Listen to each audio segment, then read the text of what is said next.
Exercise B का question number 8 देखिए। लिखा है कि एक व्यक्ति ने अपनी मृत्यु के समय 9,656 रुपये अपने 3 पुत्रों के बीच उनकी आयु के अनुपात में विभाजन हेतु छोड़े।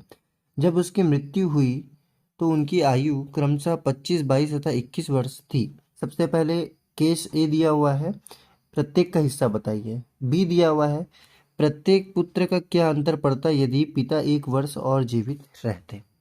ठीक है, वही इंग्लिश में देखिए। A man left 9,656 rupees to be divided among his 3 son in the proportion to their ages, time of his death when he died their ages were 25, 22 and 21 respectively. A. Obtain the share of each. What difference would be have made to each of his son if the father had lived a year longer? ठीक है, तो चलिए एक बार मैं आप लोगों को क्या करता हूँ, इस क्वेश्चन को एक बार एक्सप्लेन कर देता हूँ। देखिए ए में क्या पूछा है, 9,656 रुपये है, उसको आप किस में बांट दीजिए, 25 अनुपात 22 अनुपात 21 में सबसे पहले बांट दीजिए।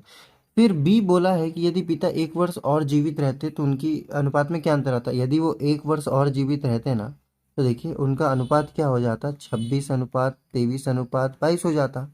ठीक है, तो अब हम लोग क्या कर देंगे, क्वेश्चन नंबर बी के आंसर के लिए देखो ये वाला जो अमाउंट है ना, इसमें इसको माइनस कर देंगे तो हमको क्या पता चल जाएगा, उनका अंतर पता चल जाएगा। तो वही क्वेश्चन नंबर बी में पूछा है। हल दिया है जब पिता की मृत्यु हुई तो उनके पुत्रों की आयु क्या थी, 25, 22 व 21 वर्ष। यदि पिता 1 वर्ष, ठीक है, 1 वर्ष और जीवित होते तो उनके पुत्रों की आयु, देखिए पुत्रों की आयु क्या हो जाती, 25 + 1, ठीक है, फिर 22 + 1 और 21 + 1, यानी कि ये हो जाता 26, 23 व 22। ठीक है, तो अब चलिए पिता की मृत्यु के समय 9,656 का पुत्रों में विभाजन। देखिए प्रथम पुत्र 9,656 में इसको कितना मिलेगा, देखिए इसका एज था 25 वर्ष। ठीक है, अब अगर हम लोग तीनों पुत्र की आयु को जोड़ना पड़ेगा हमें, तो 25 + 22 + 21, तो ये हो जाएगा 68। ठीक है, तो अगर हम लोग 9,656 को 68 से भाग देंगे तो आ जाएगा 142, और 142 को गुणा करें 25 से तो प्रथम पुत्र का भाग आ जाएगा 3550। ठीक है, तो अब उसी प्रकार द्वितीय पुत्र का भाग, द्वितीय पुत्र, उसके बाद फिर उसी प्रकार हो जाएगा तृतीय पुत्र का भाग। देखिए फिर वापस 9,656 को भाग देंगे 68 से, यहाँ पर भी 9,656 को भाग देंगे 68 से, इसको गुणा कर देंगे 22 से, और इसका भाग निकालने के लिए इसको गुणा कर देंगे 21 से, क्योंकि उनकी आयु यही थी। तो चलिए देखिए द्वितीय पुत्र का 142 × 22, ये हो जाएगा 3,124 रुपये, 3,124। और तृतीय पुत्र का देखिए 142 × 21, 2,982, 2,982। अब चलिए अब एक चीज़ और निकालना है हम लोग को, हम लोग इसको नाम दे देते हैं स्टेप 1। ठीक है, तो अब स्टेप 2 देखिए।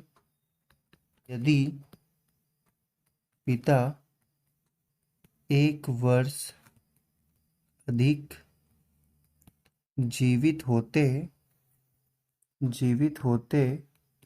तो तो उनके पुत्रों का 9,656 रुपये में भाग। देखिए प्रथम पुत्र 9,656 और उनकी आयु का योग क्या हो जाता है, यदि वो एक वर्ष और जीवित होते तो जो 25 का है वो 26 का हो जाता, जो 22 का है वो 23 का हो जाता, और जो 21 का है वो 22 का हो जाता, तो ये हो जाता है 71। ठीक है, और प्रथम पुत्र की आयु उस समय क्या हो जाती है, 25 की जगह 26 हो जाती है। तो चलिए देखते हैं 9,656 भागित 71 गुणित 136 आ रहा है, गुणित 26, तो ये हो जाएगा 3,536 रुपये। और उसी प्रकार देखिए द्वितीय पुत्र, और उसी प्रकार हो जाएगा अपना तृतीय पुत्र। ठीक है, तो द्वितीय पुत्र 9,656 भागित 71, इसके लिए भी वही हो जाएगा 9,656 भागित 71 गुणित, अब देखिए एक वर्ष बाद यानी कि इसका आयु फिर 23 हो जाता और इसका आयु पहले 21 था, तो अभी ये 22 हो जाता। तो चलिए देखते हैं इसका क्या आ रहा है। तो देखिए द्वितीय पुत्र के लिए 136 गुणित 23, तो इसका भाग हो जाता 3,128, और तृतीय पुत्र के लिए 136 गुणित 22, तो ये हो जाता 2,992। ठीक है, तो चलिए अब स्टेप 3, उनका अंतर क्या आता। पिता के एक वर्ष अधिक जीवित रहने पर पुत्रों के भागों में अंतर। तो देखिए पुत्रों के भागों में अंतर क्या हो जाएगा। देखिए प्रथम पुत्र, तो प्रथम पुत्र को अभी कितना मिला, ठीक है 3536, और पहले मिला था 3,550, यानी कि इसको अभी कम कितना मिल रहा है। अभी देखिए इसको -14, यानी कि इसको 14 रुपये कम मिल रहा है। ठीक है, और द्वितीय पुत्र देखिए, देखिए 3,128 और पहले कितना मिल रहा था 3,124, तो चलिए घटा देते हैं। तो देखिए इसको 4 रुपये क्या हो रहा है, ज़्यादा मिल रहा है। ठीक है, 4 रुपये इसको ज़्यादा मिल रहा है। और उसी प्रकार तृतीय पुत्र में देखिए, तृतीय पुत्र, तो तृतीय पुत्र को अभी कितना मिल रहा है 2,992 और 2,982, तो देखिए यहाँ पर 10 रुपये इसको क्या मिल रहा है, ज़्यादा मिल रहा है। ठीक है।